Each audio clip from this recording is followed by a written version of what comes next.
உலகின் மிகவும் செல்வாக்கு மிகுந்த மருத்துவர் ட்வீடி ஜான் டாட் அவர்களுடைய வாழ்க்கை வரலாறு தான் நம்ம இந்த வீடியோவில் பார்க்க போகிறோம். 1789 ஆகஸ்ட் 15 அன்னைக்கு இங்கிலாந்துடைய நார்த்தம்பர்லாண்டில் இருக்கிற பெரிக் அப்பான் ட்வீடில் பிறக்கிறார் ட்வீடி ஜான் டாட். இவருடைய அப்பா ஒரு பரோ ட்ரெஸரராக, அதாவது பெருநகர பொருளாளராக இருந்திருக்கிறாங்க. இதனால் இவருடைய குடும்பம் நல்ல நிலையில் வாழ்ந்து வந்திருக்கிறாங்க. ட்வீடி ஜான் டாட் சிறு வயதிலிருந்து இயற்கை பற்றியும் பூச்சிகள், பறவைகள், விலங்குகள் போன்ற உயிரினங்கள் பற்றியும் தெரிஞ்சுக்கிறதுல ஆர்வம் காட்ட தொடங்கியிருந்தாங்க.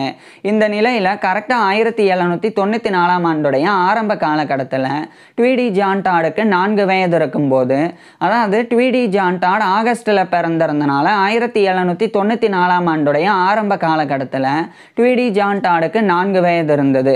அப்போ இவருடைய அப்பா இவரை படிக்க வைக்கிறதுக்காக அந்த பெரிக் அப்பான் ட்வீட்லேயே இருக்கக்கூடிய ஒரு பிரைமரி ஸ்கூலில் இவரை சேர்த்துறாங்க. அங்கு சேர்ந்து ட்வீடி ஜான் டாட் இவருடைய ஆரம்ப கல்வியை படிக்க ஆரம்பிச்சிருந்தாங்க. இதே சமயம் ட்வீடி ஜான் டாட் நிறைய இயற்கை சார்ந்த இடங்களுக்கு போய் அங்கே இருக்கக்கூடிய புதிய வகையான பூச்சிகளை இவர் சேகரித்து வளர்த்து வந்தாங்க. அது மட்டும் இல்லாமல் புதிய வகையான தாவரங்களையும் ட்வீடி ஜான் டாட் சேகரித்து வளர்த்து வந்தாங்க. இதுக்கப்புறமா 1799 ஆண்டுடைய ஆரம்ப காலகட்டத்தில் இவருடைய 9 வயதில் ட்வீடி ஜான் டாட் இவருடைய ஆரம்ப கல்வியை முடிச்சிடுறாங்க. இதுக்கப்புறமா அதே பெரிக் அப்பான் ட்வீட்லேயே இருக்கக்கூடிய ஒரு லோக்கல் கிராமர் ஸ்கூலில் இவருடைய அப்பா இவரை மேற்கொண்டு படிக்க வைக்கிறதுக்காக சேர்த்துடுறாங்க. அது ஒரு ஹை ஸ்கூலாக இருந்தது. அங்கு சேர்ந்து 1799 ஆண்டிலிருந்து ட்வீடி ஜான் டாட் இவருடைய ஹையர் எஜுகேஷன் உயர்கல்வியை படிக்க ஆரம்பிச்சிருந்தாங்க. உயர்கல்வியின் போது கிரீக், லட்டின் போன்ற கிளாசிக்கல் லாங்குவேஜஸை ட்வீடி ஜான் டாட் கற்றுக்கிட்டு வந்தாங்க. இதே சமயம் ட்வீடி ஜான் டாட் நேச்சுரல் ஹிஸ்ட்ரி, இயற்கை வரலாறு, நேச்சுரல் சயின்சஸ், இயற்கை அறிவியல் இது போன்ற பாடங்களை மிகவும் ஆர்வத்தோடு படிக்க ஆரம்பிச்சிருந்தாங்க. நேச்சுரல் ஹிஸ்ட்ரி அப்படின்றது தாவரங்கள் மற்றும் விலங்குகள் பற்றி படிக்கிறது, அதாவது பிளான்ஸ் அண்ட் அனிமல்ஸ் பற்றி படிக்கிறது நேச்சுரல் ஹிஸ்ட்ரி அப்படின்றது. புரிகிற மாதிரி சொல்லப்போனால் பாட்டனி தாவரவியல், ஜுவாலஜி விலங்கியல், இந்த 2 பாடங்கள் உள்ளடங்கியது இயற்கை வரலாறு நேச்சுரல் ஹிஸ்டரி அப்படின்றது. அதே சமயம் நேச்சுரல் சயின்சஸ் அப்படின்றது பிசிக்ஸ், இயற்பியல், கெமிஸ்ட்ரி வேதியியல், பயாலஜி உயிரியல், அதே மாதிரி அஸ்ட்ரானமி வானியல், ஜியாலஜி புவியியல் அப்படின்னு இது போன்ற பாடங்கள் உள்ளடங்கியது நேச்சுரல் சயின்சஸ் இயற்கை அறிவியல் அப்படின்றது. ஸோ இந்த நேச்சுரல் ஹிஸ்டரி, நேச்சுரல் சயின்ஸ் இந்த 2த்துலையுமே ட்வீடி ஜான் டாட் அதிக ஆர்வம் காட்ட தொடங்கியிருந்தாங்க. இதே சமயம் மெல்ல மெல்ல ட்வீடி ஜான் டாடுக்கு மருத்துவம் படிக்கணும் அப்படின்ற எண்ணமும் ஏற்படுது. இதுக்கப்புறமா 1806 ஆண்டுடைய ஆரம்ப காலகட்டத்தில் இவருடைய 16 வயதில் ட்வீடி ஜான் டாட் இவருடைய ஹையர் எஜுகேஷனை முடிச்சிடுறாங்க. இதுக்கப்புறமா இவர் மருத்துவம் படிக்கணும்னு விரும்பினால இவருடைய அப்பா ட்வீடி ஜான் டாடை இந்த இங்கிலாந்துடைய நார்த்தம்பர்லாண்டில் இருக்கிற பெரிக் அப்பான் ட்வீட்ல இருந்து ஸ்காட்லாண்டில் இருக்கிற எடன்பராக்கு இவரை அனுப்பிடுறாங்க. குறிப்பாக அங்கே இருக்கக்கூடிய யூனிவர்சிட்டி ஆஃப் எடன்பரா மெடிக்கல் ஸ்கூலில் இவரை சேர்த்துடுறாங்க. ஏன்னா இந்த university of Edinburgh medical school தான் அந்த காலகட்டத்தில் யுனைடெட் கிங்டம்லேயே ரொம்பவும் ப்ராமினென்ட்டான ஒரு மெடிக்கல் ஸ்கூலாக இருந்தது.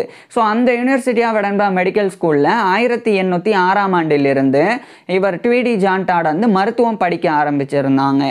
குறிப்பாக ட்வீடி ஜான் டாட் MBCHB படிக்க ஆரம்பிச்சிருந்தாங்க. MBCHB அப்படின்னா லட்டினில் மெடிசனே பேக்லோரேஸ் சுருஜி அப்படின்னு எக்ஸ்பான்ஷன். இதுவே இங்கிலீஷில் MBBS bachelor of medicine and bachelor of surgery. இதை தான் ட்வீடி ஜான் டாட் படிக்க ஆரம்பிச்சிருந்தாங்க. இதே காலகட்டத்தில் இவர் ஃப்ரெஞ்ச், இட்டாலியன் போன்ற லாங்குவேஜஸையும் ட்வீடி ஜான் டாட் கற்றுக்கிட்டு வந்தாங்க. இதுக்கப்புறமா படிப்படியாக இவர் மருத்துவம் படிக்கும்போது மருத்துவ பாடத்திட்டங்கள், அதாவது மெடிக்கல் கரிக்குலமாக இவர் ஃபிசியாலஜி உடற்கூறியல், ஃபிசியாலஜி உடலியல், அனாட்டமி உடற்கூறியல், பெத்தாலஜி நோயியல், மெட்டீரியா மெடிக்கா மருந்துகளினுடைய பண்புகள் குறித்து படிக்கிறது, கிளினிக்கல் மெடிசன் மருத்துவம், சர்ஜரி அறுவை சிகிச்சை அப்படின்னு இது போன்ற எல்லா பாடங்களையும் ரொம்ப சிறப்பாகவே ட்வீடி ஜான் டாட் படித்து வந்தாங்க. பர்டிகுலராக இவர் சர்ஜரி அறுவை சிகிச்சையில் அதிக ஆர்வம் காட்டி வந்தாங்க. இந்த நிலையில் தான் ட்வீடி ஜான் டாட் அதே எடன்பராலேயே இருக்கக்கூடிய ராயல் இன்ஃபர்மரி ஆஃப் எடன்பரா அப்படின்ற ஒரு வாலண்டரி ஹாஸ்பிட்டல், இது RIE அப்படின்னு சாட்டம் அழைக்கப்படும். இது எடன்பரா ராயல் இன்ஃபர்மரி அப்படின்னும் அழைக்கப்படும். ஸோ அங்கே இவர் மருத்துவம் மற்றும் அறுவை சிகிச்சை இந்த 2 பயிற்சியையும் பெற ஆரம்பிக்கிறாங்க. பொதுவாக ட்வீடி ஜான் டாட் மருத்துவம் படித்து முடிச்சுட்டு மருத்துவ டிகிரி முடிச்சதுக்கப்புறமா தான் அந்த மருத்துவ பயிற்சியெல்லாம் பெறணும். ஆனால் ட்வீடி ஜான் டாட் வந்து மருத்துவம் படிச்சுட்டு இருக்கும்போதே அந்த ராயல் இன்ஃபர்மரி ஆஃப் எடின்பராவில் ஜாயின் பண்ணி மருத்துவ பயிற்சியை பெற ஆரம்பிக்கிறாங்க. அதாவது இப்போ இந்த MBCHB அப்படின்ற அந்த MBBS இந்த டிகிரியை வந்து முடிச்சதுக்கப்புறம் ஒரு மருத்துவமனையில் சேர்ந்து அங்கே இருக்கக்கூடிய தேர்ந்த மருத்துவர்கள் நோயாளிகளுக்கு சிகிச்சை கொடுக்கறத பார்த்து ட்வீடி ஜான் டாட் வந்து பயிற்சி பெறணும். அதுக்கப்புறமா அந்த தேர்ந்த மருத்துவர்களினுடைய மேற்பார்வையின் கீழே ட்வீடி ஜான் டாடே நோயாளிகளுக்கு சிகிச்சை கொடுக்கணும். இதெல்லாம் சரியாக செஞ்சால் இவர் வந்து ஒரு மருத்துவராக தகுதி பெற முடியும். ஸோ இது வந்து டிகிரி முடிச்சதுக்கப்புறம் தான். ஆனால் ட்வீடி ஜான் டாட் வந்து இவர் மருத்துவம் படிச்சுட்டு இருக்கும்போதே அந்த மருத்துவ பயிற்சிகளையும் பெற ஆரம்பிக்கிறாங்க.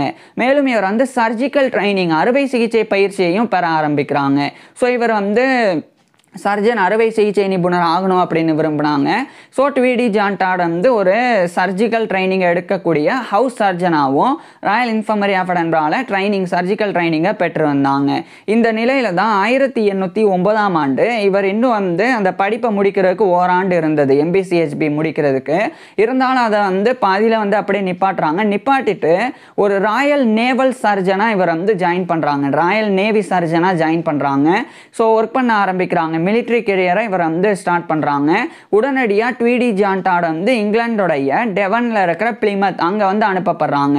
அங்கே இருக்கக்கூடிய ஸ்டோன் ஹவுஸ் அங்கு தான் ராயல் நேவல் ஹாஸ்பிட்டல் ஆனது இருந்தது. இன்றைய காலகட்டத்தில் கிடையாது, ஆனால் அந்த காலகட்டத்தில் இருந்தது. அந்த ராயல் நேவல் ஹாஸ்பிட்டலில் ட்வீடி ஜான் டாட் வந்து ஒரு ராயல் நேவி சர்ஜனாக ஜாயின் பண்ணுறாங்க. இன்ஃபேக்ட் இவர் வந்து நான் ஏற்கனவே சொன்ன மாதிரி இன்னும் ஓராண்டு இருக்குது இவருடைய மருத்துவ படிப்பை முடிக்கிறதுக்கே. இருந்தாலும் இவர் ஏற்கனவே மருத்துவ பயிற்சியெல்லாம் பெற்றிருந்தனால தான் ராயல் நேவி சர்ஜனாக இவர் வந்து அனுமதிக்கப்பட்டாங்க. ஸோ இவருக்கு அது ரொம்ப பிடிச்ச ஒரு விஷயமா இருந்தது. இதனால் 1809ஆம் ஆண்டு ட்வீடி ஜான் டாட் வந்து இவருடைய கிட்டத்தட்ட 19-20 வயதில் அங்கே வந்து ஜாயின் பண்ணுறாங்க. ஜாயின் பண்ணி ட்வீடி ஜான் டாட் வந்து தொடர்ந்து அந்த ராயல் நேவி சர்ஜனாக அங்கே வந்து பணிபுரிய ஆரம்பிக்கிறாங்க. குறிப்பாக வந்து கடற்படையில் பணிபுரியக்கூடிய வீரர்கள் அவங்களுக்கு ஏற்படக்கூடிய நோய்கள், அவங்களுக்கு ஏற்படக்கூடிய காயங்கள், அதுக்கு அறுவை சிகிச்சை பண்ணுறதுல ட்வீடி ஜான் டாட் வந்து ரொம்ப முழுமையான கவனத்தை வந்து செலுத்தினாங்க.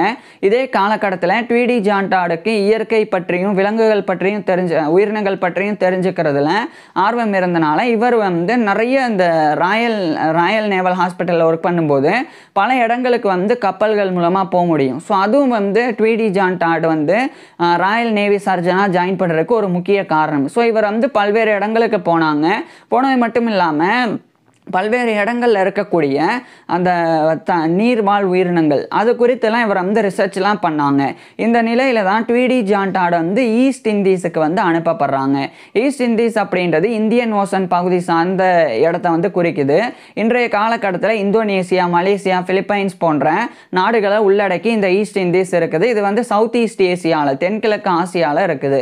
ஸோ அங்கே ட்வீடி ஜான் டாட் வந்து போகிறாங்க. அங்கே போய் ராயல் நேவி சர்ஜனாக ஒர்க் பண்ணுறாங்க. அதுக்கப்புறமா 1812ஆம் ஆண்டு ட்வீடி ஜான் டாட் வந்து இந்த ஈஸ்ட் இண்டீஸ்ல இருந்து நேராக சவுத் ஆப்பிரிக்காவுடைய கேப் ப்ராவின்ஸில் இருக்கிற கேப் ஆஃப் குட் ஹோப்புக்கு போகிறாங்க. அது ஒரு ஸ்டேஷன். ஸோ அங்கே இவர் வந்து போய் ராயல் நேவி சர்ஜனாக ஒர்க் பண்ண ஆரம்பிக்கிறாங்க. அப்போ தான் சர் ராபர்ட் ஸ்டாஃபர்ட் அப்படின்னு சொல்லி ஒரு navy officer, Royal navy officer இருந்தாங்க. அவர் ஒரு ஃப்ளாக்ஷிப் வந்து வச்சுருந்தாங்க. அதில் ஒரு சர்ஜனாக 1812ஆம் ஆண்டு ட்வீடி ஜான் டாடை வந்து அவர் வந்து அந்த சர் ராபர்ட் ஸ்டாஃபர்ட் வந்து நியமித்தாங்க. ஸோ ட்வீடி ஜான் டாடுக்கு அப்போ 23 வயதில் ஃப்ளாக்ஷிப்பில் இவர் ஒரு சர்ஜனாக பணிபுரிய ஆரம்பிக்கிறாங்க HMS லைனில். இந்த சமயம் தான் ட்வீடி ஜான் டாட் வந்து அங்கே சவுத் ஆஃப்ரிக்காவில் குறிப்பாக வந்து அந்த கேப் ஆஃப் குட் ஹோப் அங்கே வந்து இருக்கும்போது அங்கே இருக்கக்கூடிய டோர்பிடோ அப்படின்ற ஒரு வகையான மீன் இனம் அதை வந்து இவர் வந்து கண்டறிகிறாங்க. மேலும் அந்த டோர்பிடோ அப்படின்றத பற்றி ஆராய்ச்சியும் பண்ண ஆரம்பிக்கிறாங்க. ஏன்னா இந்த டோர்பிடோ அப்படின்றது ஒரு வகையான மீன் தான். இது வந்து வேட்டையாடுறதுக்கும் பாதுகாத்துக்கிறதுக்கும் தன்னைத்தானே பாதுகாத்துக்கிறதுக்கும் எலக்ட்ரிக் ஷாக்கை வந்து ப்ரொடியூஸ் பண்ணும்.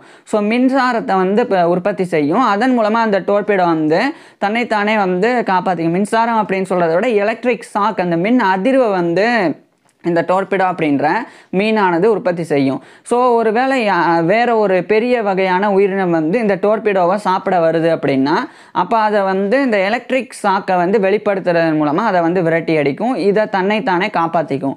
அதே மாதிரி இது வந்து மற்ற சின்ன சின்ன உயிரினங்களை வேட்டையாடுறதுக்கு இந்த டோர்பிடோவை விட சின்ன சின்னதாக இருக்கக்கூடிய நீர்வாழ் உயிரினங்கள், அது ரொம்ப சின்ன மீன், ஸோ இது மாதிரியான விஷயங்களை வேட்டையாடுறதுக்கும் இந்த எலக்ட்ரிக் ஷாக்கை வந்து பயன்படுத்தும்.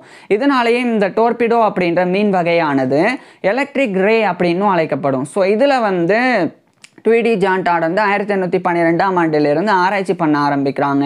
அது எப்படி எலக்ட்ரிக் ஷாக்கை வந்து ப்ரொடியூஸ் பண்ணுது, அது எப்படி தன்னைத்தானே டிஃபென்ஸ் பண்ணிக்கிறதுக்கு அது வந்து சரியான நேரத்தில் பயன்படுத்துது, அதுக்கப்புறம் அது எப்படி வந்து ஃபீடிங்காக அந்த வேட்டையாடுறதுக்கு ஹண்டிங்காக இது எப்படி பயன்படுத்துது, இப்படிலாம் ட்வீடி ஜான் டாட் வந்து தொடர்ந்து அதில் ஆராய்ச்சிகளையும் பண்ணாங்க. இன்னொரு பக்கம் ஒரு சர்ஜனாவும் அந்த சர் ராபர்ட் ஸ்டாஃபோர்டோடைய ஃப்ளாக்ஷிப்லையும் ஒர்க் பண்ணாங்க. இதுக்கப்புறம் பல இடங்களுக்கு சவுத் ஆஃப்ரிக்காலையும் இவர் வந்து பயணமும் போனாங்க. அது மட்டும் இல்லாமல் ட்வீடி ஜான் டாட் வந்து இந்த டோர்பிடோ குறித்து ஒரு ஒர்க்கையும் வந்து எழுதவும் ஆரம்பிக்கிறாங்க. இதுக்கப்புறம் 1816ஆம் ஆண்டு ஜனவரி 1 அன்னைக்கு ட்வீடி ஜான் டாட் வந்து அந்த ஒரு ஒர்க்கை வந்து வெளியிடவும் செய்கிறாங்க. அது வந்து 1816ஆம் ஆண்டு இங்கிலாந்துடைய லண்டனில் இருக்கிற ராயல் சொசைட்டி அதனுடைய ஜேர்னலான ஃபிலசாபிக்கல் டிரான்சாக்ஷன்ஸ் அதில் தான் 1816 ஜனவரி 1 அன்னைக்கு ட்வீடி ஜான் டாட் வந்து இதை வெளியிடுறாங்க. இதை வந்து some observations and experiments made on the torpedo of Cape of Good Hope in the year 1812 அப்படின்ற டைட்டிலில் இது 1816 ட்வீடி ஜான் டாட் வந்து வெளியிடுறாங்க. மறுபடியும் சொல்கிறேன், some observations and experiments made on the torpedo of Cape of Good Hope in the year 1812 அப்படின்னு இந்த ஒரு ஒர்க்கை வெளியிட்டு அந்த டோர்பிடோ குறித்த அதனுடைய அவதானிப்பையும் அதில் இவர் செஞ்ச பரிசோதனைகளையும் அதில் வந்து வெளியிட்டிருந்தாங்க. இதுக்கப்புறம் இந்த 1816ஆம் ஆண்டு இவர் வந்து ராயல் நேவி சர்ஜன் அப்படின்றதுலேருந்து விலகிட்டு இவர் சவுத் ஆஃப்ரிக்காவில் இருக்கிற கேப் ப்ராவின்ஸுடைய அந்த கேப் ஆஃப் குட் ஹோப்பில் இருந்து இட்டாலியில் இருக்கிற நேபிள்ஸுக்கு 1816ஆம் ஆண்டு இவர் வந்து போயிடுறாங்க. அங்கே ஒரு பிரிட்டிஷ் நேவல் வந்து இருந்தது. ஸோ அங்கே ட்வீடி ஜான் டாட் வந்து ஒர்க் பண்ண ஆரம்பிக்கிறாங்க. மேலும் அங்குமே இவர் வந்து பல ஆராய்ச்சிகளை பண்ண ஆரம்பிக்கிறாங்க. குறிப்பாக இவர் வந்து இட்டாலியோடைய நேபிள்ஸில் இருக்கும்போது நுயிட்ஸ் அப்படின்னு சொல்லி ஒரு வகையான உயிரினம், இது வந்து சாலமண்டர் வகை தான் இந்த நுயிட்ஸ் அப்படின்றது. அதாவது ஒரு மெல்லிய உயிரினம். இது வந்து ரொம்ப ஒரு பள்ளி மாதிரி இருக்கும் பார்க்குறதுக்கு. வால் நீண்டு இருக்கும், உடல் மெல்லியதாக இருக்கும், கை கால்கள் இருக்கும். இது வந்து நீர்லையும் வாழும், நிலத்திலையும் வாழும். அதுதான் வந்து நியூட்ஸ் அப்படின்ற அந்த ஒரு வகையான சாலமண்டர் இனம். ஸோ அது குறித்து ட்வீடி ஜான் டாட் வந்து ஒர்க் பண்ணாங்க. அப்படி வந்து அதில் ரிசர்ச் பண்ணும்போது இவர் அதில் ரிசர்ச் பண்ணுறதுக்கு முக்கிய காரணம் என்ன அப்படின்னா, இந்த நியூட்ஸ் அதே மாதிரி சாலமண்டர்ஸ்லாம் என்ன ஆகும்னா, இப்போ அதனுடைய கை கால்களோ அல்லது அதனுடைய வால் வந்து வெட்டப்பட்டது அப்படின்னா அப்படியே வந்து மறுபடியும் அது வந்து ரீக்ரோத் ஆகும், அது ரீஜெனரேட் ஆகும். இதுதான் வந்து ஆச்சரியமாக இருந்தது. இது ஏன் இப்படி நடக்குது அப்படின்ற குறித்து தெரிஞ்சுக்கணும். அதே மாதிரி எப்படி தன்னைத்தானே ஹீலிங் ஆகுது, குணமாகுது அப்படின்றதையும் கண்டுபிடிக்கணும் அப்படின்றது ட்வீடி ஜான் டாடோடைய எண்ணமாக இருந்தது. இது ஒரு பக்கம் இருக்க ட்வீடி ஜான் டாட் வந்து 1818 1819 இந்த ஒரு காலகட்டத்தில் அலிசியா அப்படின்னு சொல்லி ஒரு பெண், அலிசியா டெஸ்டர் அப்படின்ற ஒரு பெண்ணை ட்வீடி ஜான் டாட் வந்து திருமணம் பண்ணிக்கிறாங்க. கிட்டத்தட்ட இவருடைய 29-30 வயதில் ட்வீடி ஜான் டாட் வந்து திருமணம் பண்ணிக்கிறாங்க. திருமணத்துக்கு அப்புறமா ட்வீடி ஜான் டாடுக்கும் இவருடைய மனைவியான அலிசியா டெஸ்டர் டாட் இவங்க 2 பேருக்குமே ஆன் டாட் அப்படின்னு சொல்லி ஒரு பெண் குழந்தை 1820ஆம் ஆண்டு மே 22 அன்னைக்கு பிறந்தது. இது ட்வீடி ஜான் டாடோடைய பர்சனல் லைஃப், தனிப்பட்ட வாழ்க்கையாக இருந்தது. இது ஒரு பக்கம் இருக்க, இதே காலகட்டத்தில் தொடர்ந்து ட்வீடி ஜான் டாட் வந்து ரிசர்ச்சை வந்து மேற்கொண்டாங்க. இட்டாலியிலேயே, குறிப்பாக இட்டாலியோடைய நேபிள்ஸ்லேயே இவர் வந்து வாழ்ந்து வந்தாங்க ஃபேமிலியோட. அப்போ ட்வீடி ஜான் டாட் வந்து இந்த ரீஜெனரேஷன் ஆகிறதுக்கு உண்டான அந்த காரணத்தை கண்டுபிடிக்கல. அதுக்கு முன்னாடியே ட்வீடி ஜான் டாட் வந்து ஒரு முக்கியமான விஷயத்தை கண்டுபிடிச்சாங்க. அதாவது அந்த உயிரினங்கள், அந்த நியூட்ஸாக இருக்கட்டும், சாலமண்டர்ஸாக இருக்கட்டும், அதில் இருந்து ஒரு உறுப்பு வந்து வெட்டப்படுது அப்படின்னா அப்போ அது வந்து ரீஜெனரேட் ஆகும். ஆனால் அந்த சமயம் அந்த உறுப்பு வெட்டப்படும் போது அதனுடைய நரம்பும் சேர்த்து கட்டாயிருச்சு அப்படின்னா அப்போ அந்த உயிரினங்களுடைய உறுப்புகள் வந்து வளராது, ரீஜெனரேட் ஆகாது அப்படின்றத ட்வீடி ஜான் டாட் வந்து கண்டறிகிறாங்க. இது ஒரு மிகப்பெரிய ஒரு கண்டுபிடிப்பு. இவர் தான் ஃபஸ்ட்டு இதை கண்டுபிடிச்சாங்க. அதாவது இந்த மாதிரி நியூட்ஸ் போன்ற சாலமண்டர்ஸோடைய கை கால்கள் வெட்டப்பட்டால் அது வளரும். ஆனால் அதுவே வந்து நரம்போடு சேர்த்து வெட்டப்பட்டது அப்படின்னா, நரம்புகள் வந்து கட்டாயிருச்சு அப்படின்னா, அப்போ அந்த கை கால்களோ வாளோ வந்து வளராது அப்படின்றது தான் இவர் வந்து கண்டுபிடிச்சாங்க. ஸோ அந்த நீர்லையும் நிலத்திலையும் வாழக்கூடிய உயிரினங்கள் வந்து ஆம்ஃபிவியன்ஸ் அப்படின்னு சொல்லி அழைக்கப்படும். ஸோ அதில் குறித்து இவர் வந்து தொடர்ந்து ஆராய்ச்சி பண்ணாங்க. அதுக்கப்புறம் 1823ஆம் ஆண்டு ட்வீடி ஜான் டாட் வந்து அதை ஒரு ஒர்க்காகவே ஜேர்னல் ஆஃப் சயின்ஸ் அப்படின்ற ஒரு ஜேர்னலில் வெளியிட்டாங்க. ஸோ அதை ட்வீடி ஜான் டாட் வந்து the regeneration of parts in the aquatic salamander அப்படின்ற title, the regeneration of parts in the aquatic salamander அப்படின்ற டைட்டில் அந்த ஒரு புக்கை 1823ஆம் ஆண்டு ட்வீடி ஜான் டாட் வந்து வெளியிட்டாங்க. அக்வாட்டிக் அப்படின்றது இந்த நீர்வாழ் உயிரினத்தை வந்து குறிக்கக்கூடியது. ஸோ அதை குறித்து ட்வீடி ஜான் டாட் வந்து 1823 வெளியிடுறாங்க. அதுக்கப்புறம் இந்த 1823ஆம் ஆண்டு இவருடைய ஃபேமிலியை அழைச்சிட்டு, அதாவது மனைவி குழந்தையை அழைச்சிட்டு ட்வீடி ஜான் டாட் வந்து இட்டாலியில் இருக்கிற நேபிள்ஸ்ல இருந்து கிட்டத்தட்ட 7 ஆண்டுகளுக்கு பிறகு பிரான்ஸில் இருக்கிற மான்பீலியருக்கு இவர் வந்து போகிறாங்க. அங்கே போகிறதுக்கு முக்கிய காரணம், அந்த மான்பீலியரில் யூனிவர்சிட்டி ஆஃப் மான்பீலியர் இருக்குது. ஸோ அதனுடைய மெடிக்கல் ஸ்கூலில் 1823ஆம் ஆண்டு ட்வீடி ஜான் டாட் வந்து ஜாயின் பண்ணுறாங்க. ஜாயின் பண்ணி இவர் வந்து பாதியில் நிப்பாட்டினா, அந்த யூனிவர்சிட்டி ஆஃப் எடின்பர்க் மெடிக்கல் ஸ்கூலில் பாதியில் நிப்பாட்டினா அந்த எம்பிபிஎஸ் அதை வந்து இவர் வந்து தொடர்ந்து படிக்கிறாங்க. அதுக்கப்புறம் அந்த யூனிவர்சிட்டி ஆஃப் மான்பீலியர் அங்கேருந்து ட்வீடி ஜான் டாட் வந்து எம்பிசிஹெச்பி மெடிசனே பேக்கலோரஸ் சர்ஜரி அப்படின்ற MBBS bachelor of medicine and bachelor of surgery இந்த ஒரு டிகிரியை ட்வீடி ஜான் டாட் வந்து கம்ப்ளீட் பண்ணிடுறாங்க. அதுக்கப்புறம் இவருடைய மனைவி குழந்தையெல்லாம் அழைச்சிட்டு இந்த பிரான்ஸில் இருக்கிற மான்பீலியரில் இருந்து நேராக ஸ்காட்லாண்டில் இருக்கிற அபர்டீனுக்கு இவர் வந்து போகிறாங்க. அங்கே போய் அங்கே இருக்கக்கூடிய யூனிவர்சிட்டி ஆஃப் அபர்டீனுடைய மெடிக்கல் ஸ்கூலான University of Aberdeen School of Medicine and Dentistry அங்கே வந்து இவர் வந்து ஜாயின் பண்ணுறாங்க. ஜாயின் பண்ணி மெடிசனில் போஸ்ட் கிராஜுவேட் ஆன டாக்டர் ஆஃப் மெடிசன் அப்படின்ற எம்டி டிகிரி அதையும் ட்வீடி ஜான் டாட் வந்து படிக்க ஆரம்பிக்கிறாங்க. இதே காலகட்டத்தில் இவர் மருத்துவம் படிக்கும்போதே ஃபயர்ஃப்ளைஸ், அதாவது ஃபயர்ஃப்ளைஸ் அப்படின்னா மின்மினி பூச்சிகள், ஸோ அது எப்படி ஒளிருது, அது எந்தெந்த சமயம் வந்து ஒளிரும், அதுக்கு ஏதாவது பர்டிகுலரான ரீசன் இருக்கா, காரணம் இருக்கா, இது பற்றி ட்வீடி ஜான் டாட் வந்து ஆராய்ச்சிலாம் பண்ண ஆரம்பிக்கிறாங்க. அப்போ ட்வீடி ஜான் டாட் வந்து ஆராய்ச்சி பண்ணி ஒரு முக்கியமான விஷயத்தை இவர் வந்து கண்டறிஞ்சாங்க. அதாவது அது எப்பப்பெல்லாம் அது வந்து அந்த மின்மினி பூச்சிகள் வந்து அதிக ஒளிரூட்டக்கூடிய அந்த லூமினஸ் அப்படின்ற அந்த ஒரு வெளிச்சத்தை வந்து வெளிக்கொண்டு வருது. ஸோ அதை பற்றிலாம் ட்வீடி ஜான் டாட் வந்து ஒரு ஒர்க்காக எழுதுனாங்க. அது 1827ஆம் ஆண்டு the luminous of some of the lampyrides அப்படின்ற டைட்டில் இவர் வந்து அதை வெளியிட்டாங்க. So the luminous power of some of the lampyrides இதுதான் சரியான டைட்டில். அது 1827ஆம் ஆண்டு ட்வீடி ஜான் டாட் வந்து இந்த ஒரு ஒர்க்கை வெளியிட்டாங்க. அதுக்கப்புறமா அந்த University of Aberdeen School of Medicine and டென்டிஸ்ட்ரியிலிருந்து டாக்டர் ஆஃப் மெடிசன் அப்படின்ற எம்டி டிகிரியையும் ட்வீடி ஜான் டாட் வந்து முடிச்சிடுறாங்க. ஸோ முடிச்சதுக்கப்புறமா இப்போ வந்து இவர் ஒரு மருத்துவராக தகுதி பெறாங்க. ஏற்கனவே ட்வீடி ஜான் டாட் வந்து சர்ஜரியில் நிறைய பயிற்சி இருக்குது. ஒரு சர்ஜனாக இவர் வந்து ஒரு ராயல் நேவி சர்ஜனாக கூட இவர் வந்து ஒர்க் பண்ணாங்க சில ஆண்டுகள். ஸோ அதனால் அதில் வந்து நல்ல இவருக்கு அனுபவம். ஆனால் ஒரு மருத்துவராக பொதுவாக வந்து இந்த காய்ச்சல் தலைவலி போன்ற நோய்களுக்கு சிகிச்சை கொடுக்கக்கூடிய ஒரு மருத்துவர் அந்த பயிற்சி அந்தளவுக்கு ட்வீடி ஜான் டாடுக்கு இல்லை. ஸோ அதுக்காக தான் இவர் வந்து எம்பிசிஹெச்பி அந்த எம்பிபிஎஸ் கம்ப்ளீட் பண்ணிட்டு டாக்டர் ஆஃப் மெடிசன் அப்படின்ற எம்டி டிகிரியையும் படித்தாங்க. அதுக்கப்புறம் தான் முழுமையாக அந்த மருத்துவ பயிற்சியை முடித்தாங்க. ஸோ இதுக்கப்புறம் 1829ஆம் ஆண்டு கிட்டத்தட்ட இவருடைய 40 வயதில் ட்வீடி ஜான் டாட் வந்து முழுமையாக ஒரு மருத்துவராக ஃபிசிஷியனாக தகுதி பெற்றாங்க. இதுக்கப்புறம் இந்த 1829ஆம் ஆண்டு ட்வீடி ஜான் டாட் வந்து இவருடைய மனைவி குழந்தையெல்லாம் அழைச்சிட்டு நேராக இந்த ஒரு இடத்துல இருந்து, அதாவது ஸ்காட்லாண்டில் இருக்கிற அபர்டீனில் இருந்து இங்கிலாண்டில் இருக்கிற ஈஸ்ட் சசெக்ஸோடைய பிரைட்டன் அண்ட் ஹோவ் அங்கே இருக்கிற பிரைட்டனுக்கு இவர் வந்து போயிடுறாங்க 1829ஆம் ஆண்டு. ஸோ 1829ஆம் ஆண்டிலிருந்து இங்கிலாண்டில் இருக்கிற ஈஸ்ட் சசெக்ஸோடைய பிரைட்டன் அண்ட் ஹோவில் இருக்கிற பிரைட்டன் அங்கே தான் வந்து இவர் வந்து ட்வீடி ஜான் டாட் வந்து தங்க ஆரம்பிக்கிறாங்க. இந்த காலகட்டத்தில் ட்வீடி ஜான் டாட் வந்து பிரான்சிஸ் பேக்கன் அப்படின்ற ஒரு மருத்துவர், ஸோ அவருடைய ஒரு புக்கு அது வந்து நோவம் ஆர்கனம் அப்படின்னு சொல்லி, ஸோ அதை பற்றி இவர் வந்து சில விஷயங்கள் வந்து தெரிஞ்சுக்கிறாங்க. அப்போ அவர் வந்து ஒரு சயின்டிஃபிக் மெத்தடை வந்து உருவாக்கியிருந்தாங்க. அது வந்து அது வந்து index reasoning to medicine and other natural sciences அப்படின்னு இருக்கும். ஸோ அதை பற்றி அவர் வந்து கொண்டு வந்த அந்த சயின்டிஃபிக் மெத்தட், ஒரு வகையான அறிவியல் முறை, மருத்துவத்தில் பயன்படுத்துகிற மாதிரி ஒரு அறிவியல் முறை கொண்டு வந்திருந்தாங்க அந்த ஃப்ரான்சிஸ் பேக்கன் அப்படின்றவர். ஸோ அதனால் அது வந்து அந்த ஃப்ரான்சிஸ் பேக்கனுடைய பேரில் பேக்கனியன் மெத்தட் அப்படின்னு சொல்லி அழைக்கப்படும்.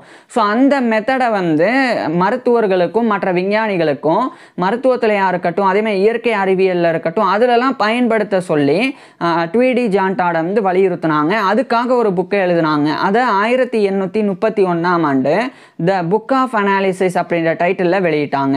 இது வந்து the book of analysis or a new method of experience அப்படின்னு அழைக்கப்படும். ஸோ அதை 1831ஆம் ஆண்டு ட்வீடி ஜான் டாட் வந்து வெளியிட்டாங்க. அது வந்து இங்கிலாந்துடைய லண்டனில் ஜான் மரி அப்படின்றவர் மூலமாக ட்வீடி ஜான் டாட் வந்து வெளியிட்டாங்க. இதுக்கப்புறம் இந்த புக்கில் தான் அந்த பேக்கோனியன் மெத்தடை வந்து அது வந்து மருத்துவத்திலையும் மற்ற இயற்கை அறிவியல்கள்லையும் மருத்துவர்களும் விஞ்ஞானிகளும் பயன்படுத்தணும் அப்படின்னு இவர் வந்து வலியுறுத்தியிருந்தாங்க. இந்த காலகட்டத்தில் ட்வீடி ஜான் டாட் வந்து சார்ல்ஸ் ஏகர் அப்படின்னு சொல்லி ஒரு ஹிஸ்டாலஜிஸ்ட், அவர் கூட சேர்ந்து மைக்ரோஸ்கோபிக்கல் ஸ்லைட்ஸை வந்து உருவாக்க தொடங்கியிருந்தாங்க. ஸோ நுண்ணோக்கியை பயன்படுத்தி ட்வீடி ஜான் டாட் வந்து நிறைய ஆராய்ச்சிகளை பண்ண ஆரம்பிக்கிறாங்க. ஏற்கனவே சொன்ன மாதிரி இந்த நியூட்ஸ், சாலமண்டர்ஸ், அதுக்கப்புறமா வந்து ஃபயர் ஃப்ளைஸ், ஸோ அது மாதிரி பல பூச்சிகள், உயிரினங்கள் எல்லாம் ட்வீடி ஜான் டாட் வந்து மைக்ரோஸ்கோப்ஸை பயன்படுத்தி ரிசர்ச் பண்ணாங்க.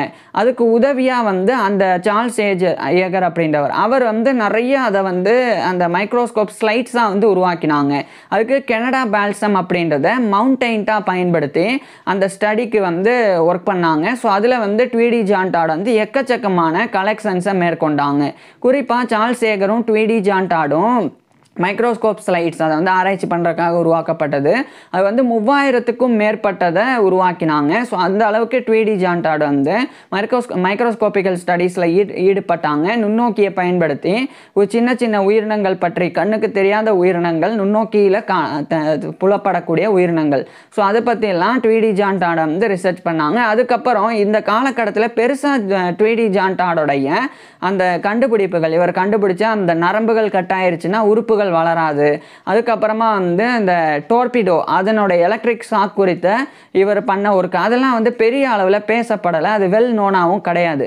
ஸோ இதெல்லாம் ட்வீடி ஜான் டாடை எந்த விதத்துலையுமே பாதிக்கலை. 1835களுக்கு பிறகும் இதே மாதிரி ட்வீடி ஜான் டாட் வந்து தொடர்ந்து ரிசர்ச்சில் ஈடுபட்டாங்க. அதே மாதிரி இவர் பிரைட்டனில் இருக்கும்போது ஒரு சிறிய மருத்துவமனை நிறுவி அங்கே ஒரு மருத்துவராகவும் இவருடைய மெடிக்கல் ப்ராக்டிஸையும் ட்வீடி ஜான் டாட் வந்து பண்ணாங்க. ஸோ இப்பேற்பட்ட நபர் துரதிர்ஷ்டவசமாக 1840ஆம் ஆண்டு டிபர்குலோசஸ்னால பாதிக்கப்படுறாங்க. இது வந்து டிபி அப்படின்றது நுரையீரலை பாதிக்கக்கூடிய நோய் தான். ஸோ அந்த இன்ஃபெக்ஷியஸ் டிசீஸ் தான். அந்த ஒரு டிபர்குலோசஸ்னால பாதிக்கப்பட்ட பிறகு அதிலிருந்து மீண்டு வர முடியாமல் ட்வீடி ஜான் டாட் வந்து இவருடைய 51வது பர்த்டே வர்றதுக்கு வெறும் 11 நாட்களுக்கு முன்னாடி இவருடைய 50 வயதில் 1840 ஆகஸ்ட் 4 அன்னைக்கு இவருடைய 50 வயதில் ட்வீடி ஜான் டாட் வந்து இறந்து போயிடுறாங்க. ஸோ இவருடைய 51வது பர்த்டே வர்றதுக்கு கரெக்டாக 11 நாட்களுக்கு முன்னாடி 1840 ஆகஸ்ட் 4 அன்னைக்கு இவருடைய 50 வயதில் ட்வீடி ஜான் டாட் வந்து இறந்து போயிடுறாங்க. இவர் இறந்து போன பிறகு இவர்னாலையும் அந்த சார்ல்ஸ் ஏகர் இவங்க 2 பேர்னால உருவாக்கப்பட்ட மைக்ரோஸ்கோப் ஸ்லைட்ஸ் அது பற்றிலாம் கொஞ்சம் வந்து தெரிய வருது. அப்போது ரிச்சர்ட் ஓவன் அப்படின்னு ஒரு பயாலஜிஸ்ட் 1800களில் தான் வந்து பிறந்து 1892 வரைக்கும் வாழ்ந்தவர். அந்த ரிச்சர்ட் ஓவன் அப்படின்றவர் வந்து 1804 1892 இந்த காலகட்டத்தில் வாழ்ந்தவர். ஸோ அவர் வந்து இவருடைய ட்வீடி ஜான் டாடோடைய முக்கியத்துவத்தை வந்து உணர்றாங்க, அந்த மைக்ரோஸ்கோப் ஸ்லைட்ஸோடைய முக்கியத்துவத்தை. அதில் இவர் வந்து 3000க்கும் மேற்பட்ட மைக்ரோஸ்கோப் ஸ்லைட்ஸை வந்து ட்வீடி ஜான் டாட் வந்து உருவாக்கியிருந்தாங்க. அதில் 1500க்கும் மேற்பட்ட மைக்ரோஸ்கோப் ஸ்லைட்ஸை வந்து அந்த ரிச்சர்ட் ஓவன் அப்படின்றவர் 150 பவுண்ட்ஸ் கொடுத்து வாங்கினாங்க. 150 பவுண்ட்ஸ் அப்படின்றது இன்றைய காலகட்டத்தில் சிறிய அமௌண்ட்டாக தெரிஞ்சாலும் அது இன்றைய காலகட்டத்தில் இந்த 150 அதாவது 150 பவுண்ட்ஸ் அதை வந்து கணக்கிட்டு பார்க்கும்போது கிட்டத்தட்ட 17,200 பவுண்ட்ஸுக்கும் மேலே. ஸோ அவ்வளோ மணி கொடுத்து அந்த ரிச்சர்ட் ஓவன் வந்து வாங்கினாங்க. ஏன்னா அவர் வந்து அந்த 1841 இந்த காலகட்டத்தில் இங்கிலாந்துடைய லண்டனில் இருக்கிற Royal College of Surgeons of England அதனுடைய மியூசியத்துடைய ஒரு கன்சர்வேட்டராக இருந்தாங்க. ஸோ அந்த ரிச்சர்ட் ஓவன் அப்படின்றவர் ஸோ அங்கே அந்த மியூசியத்தில் காட்சிப்படுத்துறதுக்காக ட்வீடி ஜான் டாடோடைய கலெக்ஷன்ஸை அவர் வந்து வாங்கினாங்க. அது வந்து இன்றைக்கு வரைக்குமே வந்து ராயல் காலேஜ் ஆஃப் சர்ஜன்ஸோடைய அந்த அந்த மியூசியத்தில் இன்றைக்கு வரைக்குமே வந்து காட்சிப்படுத்தப்பட்டிருக்குது ட்வீடி ஜான் டாடோடைய மைக்ரோஸ்கோப் ஸ்லைட்ஸ். அது மட்டும் இல்லாமல் 1850களினுடைய பிற்பகுதியில், அதாவது இந்த 19ஆம் நூற்றாண்டினுடைய பிற்பகுதி அப்போல்லாம் பெருசாக வந்து ட்வீடி ஜான் டாடோடைய அந்த இவர் கண்டுபிடிச்ச விஷயங்கள், இவர் ஆற்றின பங்களிப்பு அதெல்லாம் பெரிய அளவில் அறியப்படலை. ஆனால் 20ஆம் நூற்றாண்டினுடைய 1900ஆம் ஆண்டுக்கு பிறகு 20ஆம் நூற்றாண்டினுடைய ஆரம்ப காலகட்டத்திலிருந்து முழுமையாக ட்வீடி ஜான் டாடோடைய கண்டுபிடிப்புகள் அதெல்லாம் மற்ற ஆராய்ச்சிகளுக்கு அடிப்படையாக இருந்தது. ஸோ பல ஆராய்ச்சிகள் மேற்கொள்ளப்பட்டது. அதுக்கப்புறம் 2000ஆம் ஆண்டுக்கு பிறகு 21ஆம் நூற்றாண்டில் தான் ட்வீடி ஜான் டாட் வந்து எந்த அளவுக்கு முக்கியத்துவம் வாய்ந்த ஆராய்ச்சிகள் பண்ணியிருக்கிறாங்க அப்படின்றது புரிய வந்தது. ஸோ அதனால் மெடிக்கல் ஹிஸ்டோரியன்ஸ், மருத்துவ வரலாற்று ஆசிரியர்கள் இன்றைய காலகட்டத்தில் ட்வீடி ஜான் டாட் வந்து கண்டறிஞ்ச விஷயங்கள் எல்லாமே இன்றைக்கி வந்து மருத்துவத்தில் ரொம்ப முக்கியத்துவம் வாய்ந்தது அப்படின்னு சொல்லி அக்னாலேஜ் பண்ணியிருக்கிறாங்க, அங்கீகரிச்சிருக்கிறாங்க. ஸோ வாழும்போது ட்வீடி ஜான் டாட் வந்து பெரிய அங்கீகாரங்களை பெறலை. ஆனால் இறந்து கிட்டத்தட்ட 150 ஆண்டுகள் பிறகு ட்வீடி ஜான் டாடுக்கு பெரிய அங்கீகாரங்கள், இவர் பண்ண ஆராய்ச்சிகள் பற்றின அங்கீகாரங்கள் கிடைச்சது. ஸோ நான் ஏற்கனவே சொன்ன மாதிரி அந்த நியூட்ஸ் போன்ற ஆம்பிஃபியன்ஸ் அதனுடைய அந்த அந்த உடல் உறுப்புகள் வந்து வெட்டப்படும் போது நரம்புகளும் வெட்டப்பட்டது அப்படின்னா உடல் உறுப்புகள் வளராது அப்படின்றத ட்வீடி ஜான் டாட் தான் வந்து ஃபஸ்ட்டு கண்டுபிடிச்சாங்க. அதுவே இவருக்கு இருக்கக்கூடிய மிகப்பெரிய பெருமை. ஸோ இப்பேற்பட்ட ட்வீடி ஜான் டாட் பற்றி நீங்கள் என்ன நினைக்கிறீங்க அப்படின்றத கீழே கமெண்ட்ஸில் சொல்லுங்கள். உங்களுக்கு எந்த மாதிரியான டாபிக்ஸில் எந்த மாதிரியான வீடியோஸ் வேணும் அப்படின்றதையும் கீழே கமெண்ட்ஸில் சொல்லுங்கள். தேங்க்யூ.